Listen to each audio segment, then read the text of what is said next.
Hi guys, it's Irene. It is late on Friday. I know I missed my upload yesterday, and today I had a funeral and I just got home. It is 9:20. So I'm just gonna make a quick update video for you for today. The one I think I wanted to talk about, I was gonna talk about something else completely, but after today's events, I have some things on my mind.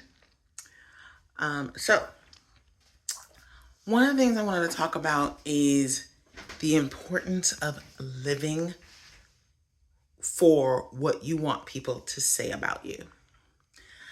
Like I said, I went to a funeral today of someone who obviously very well loved. I have met her 5, 6, 7 times. I don't know, a bunch of times.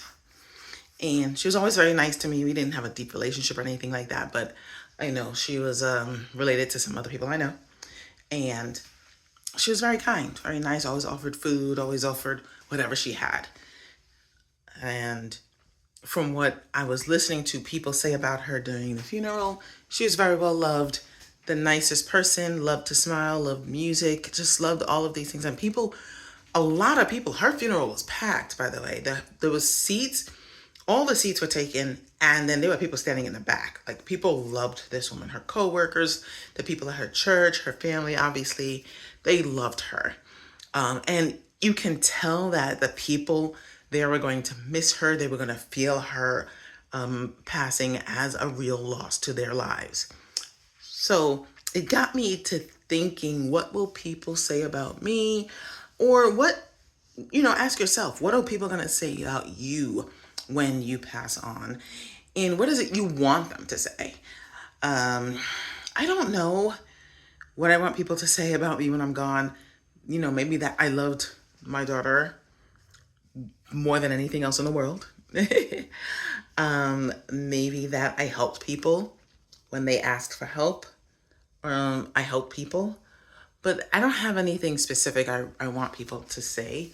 What I don't want people to say was that I was mean, selfish, careless, evil, any of those things. I don't want people to think, I don't want people to have a bad impression of me when I'm gone, but I definitely don't have too much in the positive realm that I want them to say. And I don't know, maybe it's something I need to think about.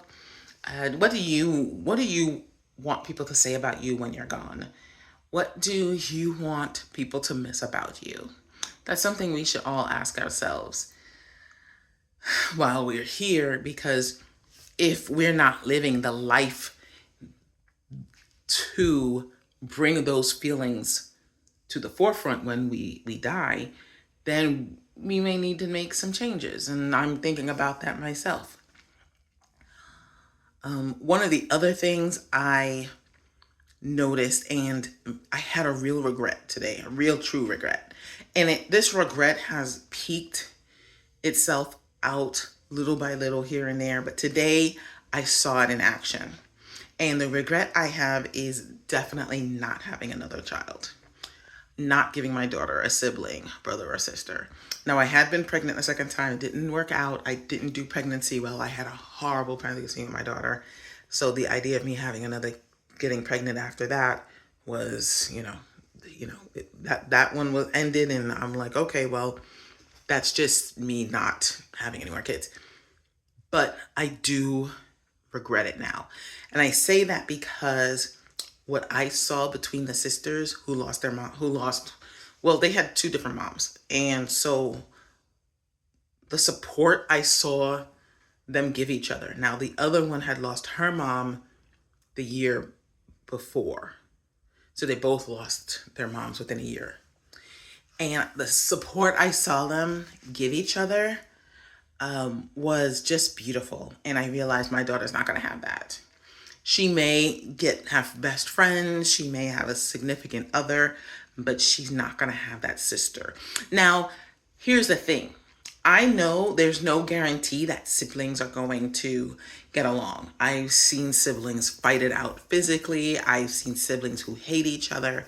I understand that.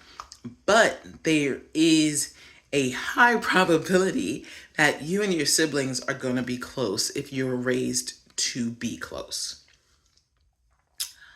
So I do find that I am regretting not having another child, but there is nothing I can do about that now because the factory is closed and I am old, so there's none of that happening.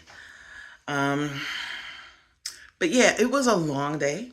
Traffic was terrible, particularly coming back. Took way longer than it should have, just going from Brooklyn to Connecticut. But it was a good day. I say obviously, but you don't know this, but I'm a non-believer as far as any normal religion. I say normal. Your typical common religions. I don't believe in Islam, Christianity, Judaism, any of that. And so going to the funeral of someone who's very religious and very into Christianity and loving God was interesting. Now, please note I was raised in Christianity. I went to Catholic Church. I understand Christianity very well. I understand why people do what they do as far as the Christian teachings. However, I no longer believe in those teachings. Although most of them are good, I have issues with certain aspects of every religion, and so I don't practice. That being said, the fact that this woman really loved God, she was very into it, and it came out in her actions, which I find is key because with a lot of Christians, it doesn't. But apparently, her love of God really had her treating people like, love your neighbor. So going to her funeral where her pastor was doing almost a sermon pretty much near the end of the service. And it was interesting. It was funny. It wasn't boring.